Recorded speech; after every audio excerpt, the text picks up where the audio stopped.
आज हम आपको सेलुलर रेस्पिरेशन से किस प्रकार 38 एटीपी का निर्माण होता है ये बताएंगे। सर्वप्रथम ग्लाइकोलाइसिस प्रारंभ होता है। ग्लाइकोलाइसिस में ग्लूकोज से दो पायरुवेट के अणु बनते हैं, तो इसमें 8 एटीपी का निर्माण होता है। तो एक NADH या एक NADH, तो दो NADH 4 एटीपी का, दो NADH से 6 एटीपी निर्माण होंगे, तो प्रत्येक NADH से 3 एटीपी निर्माण होते हैं।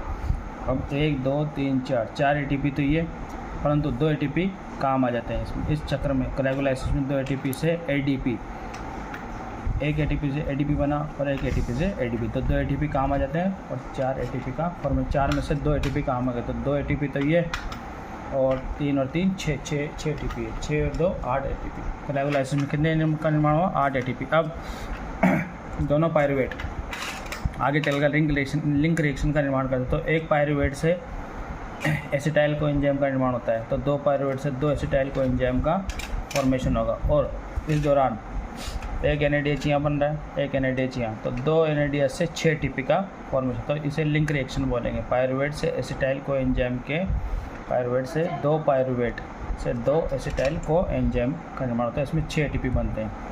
आगे चलो, अब आगे क्रेब्स साइकिल, एसिटाइल कोएंजाइम आगे चलकर क्रेब्स साइकिल में प्रवेश करता है।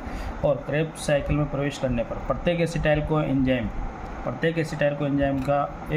कोएंजाइम का एक अणु से 12 एटीपी बनेंगे, तो 2 एसिटाइल कोएंजाइम से 24 एटीपी का निर्माण होगा। देखो, प्रत्येक एसिटाइल कोएंजाइम से 12 एटीपी का निर्माण होता है। देखिए, एसिटाइल कोएंजाइम से आगे एक NADH, 2 NADH, 3 NADH, तो 3 NADH से 9 एटीपी, 9 एटीपी तो एक GTP, 10 GTP से एक एटीपी, तो 9 और 1 10 एटीपी, और एक FADH2 से 2 एटीपी का निर्माण होता है। 10 और 2 12 एटीपी।